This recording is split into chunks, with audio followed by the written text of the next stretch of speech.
Morning everyone, welcome to my channel Sunshine. তো আমি সকালবেলা ঘুম থেকে উঠে গেছি, আর ঘুম থেকে উঠেই তোমাদের সামনে আমি চলে এলাম।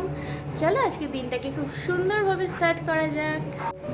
আর কালকে না আমার ব্লগটা সেভাবে করা হয়নি, আসলে গল্প করছিলাম সবার সাথে, সবসময় ব্লগটা করাও হয় না।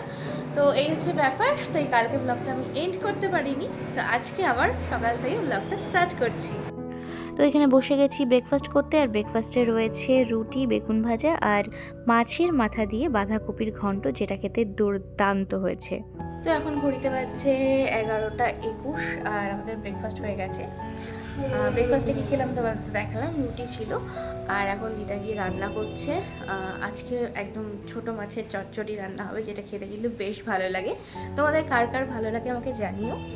আর এখন আজকে খুব সুন্দর রোদ উঠেছে, এই দুদিন না 3 দিন রোদ খুব একটা ওঠেনি, একদম মেঘলা মেঘলা ছিল। আজকে বেশ ভালো রোদ উঠেছে, ভাবছি একটু ছাদে যাব, স্নান করেই যাব। তো এই হচ্ছে ব্যাপার, চলো রান্নাঘরে দেখাই। রান্নাঘরে যাব, রান্নাঘরে গিয়ে দেখাই তোমাদেরকে যে দিদা কি করছে, কিভাবে রান্না করছে। চলো, দিদা এখানে, দাদু এখানে বসে আছে। আর কি রান্না হচ্ছে? মাছের চচ্চড়ি। মাছের চচ্চড়ি হচ্ছে, বাহ, দেখতে খুব সুন্দর হয়েছে মাছের চচ্চড়িটা। মাছের চচ্চড়ি তো তোমাদের দেখালাম, এরপর দেখাচ্ছি আরও কি কি রান্না হয়েছে।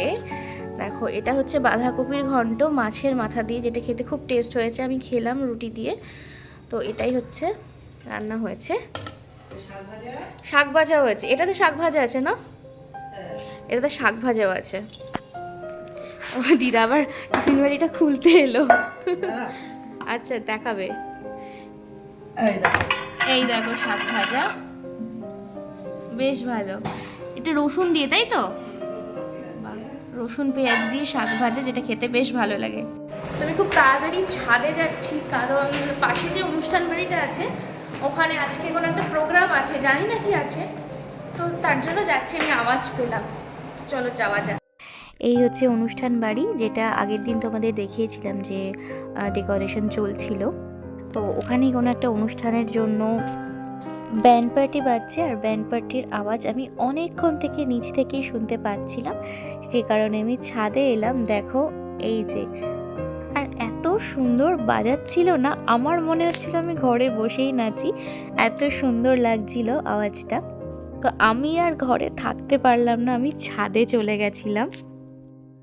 আর দেখো, লোকজন খুবই অল্প, আর দেখে এটাই মনে হলো যে একটা রাইস সেরিমনি আছে, রাইস সেরিমনির জন্য সকালবেলা এই আয়োজন করা হয়েছে। এত ভালো লাগছিল, আমি তো জুম করে দেখাচ্ছি তোমাদের, সবাই কি সুন্দর নাচ করছিল, এত ভালো লাগছিল দেখে। আর সত্যি বলতে এত সুন্দর বাজাচ্ছিল না, মানে মনটা মনে হচ্ছিল আমার যে আমি গিয়ে নাচি ওদের সঙ্গে, এতটাই ভালো লাগছিল।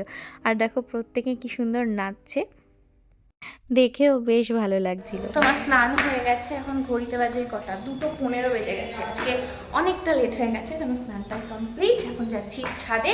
ছাদে খুব সুন্দর রোদ উঠেছে 3 দিন পর, ছাদে এখন যাচ্ছি জামাটা মেলে দিয়ে আসি।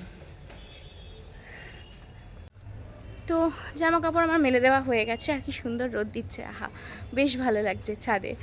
তো এখন একটু হাঁটাচলা করব, কারণ আমার একটু বেশি ঠান্ডা লাগছে। স্নান করে এলাম তো, আর একটু বেলাও হয়ে গেছে, তার জন্য। তো এখন একটু হাঁটাচলা করব, করে নিচে যাব, নিচে গিয়ে তারপর লাঞ্চ করব। স্নান করে ছাদে কিছুক্ষণ ঘোরাঘুরি করার পর নিচে এসে বসে গেলাম লাঞ্চে।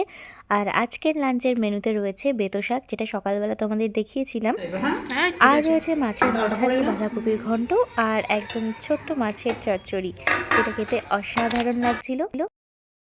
খাওয়া দাওয়া শেষ করে চলে গেলাম আবারও ছাদে। তবে এবার আর আমি একা নই, দেখো কি সুন্দর পায়রাটা এসে বসেছে। সকালবেলা না, মানে সকালবেলা বলতে একটু ভোরের দিকে অনেকগুলো পায়রা আসে, তবে আমার আর ঘুম থেকে ওঠা হয় না সেই সময়টা, তাই তোমাদেরকেও দেখাতে পারি না। এখানে আমি একা নই, এবারে খাওয়া দাওয়া শেষ করে আমরা সবাই মিলে এসে বসেছি। এদিকে দিদা রয়েছে আর দাদুও রয়েছে, আমরা 3জনে এসে বসলাম এখানে। নিচে বেশ ঠান্ডা লাগছিল, তাই ছাদে একটু এলাম, একটু রোদে বসবো বলে। ঠান্ডা লাগছে? ঠান্ডার সময় এখন। ঠান্ডার সময় এখন বিকালবেলা দিদা নিয়ে এসেছিল চিকেন পকোড়া, আর সেটাই খাওয়া হলো।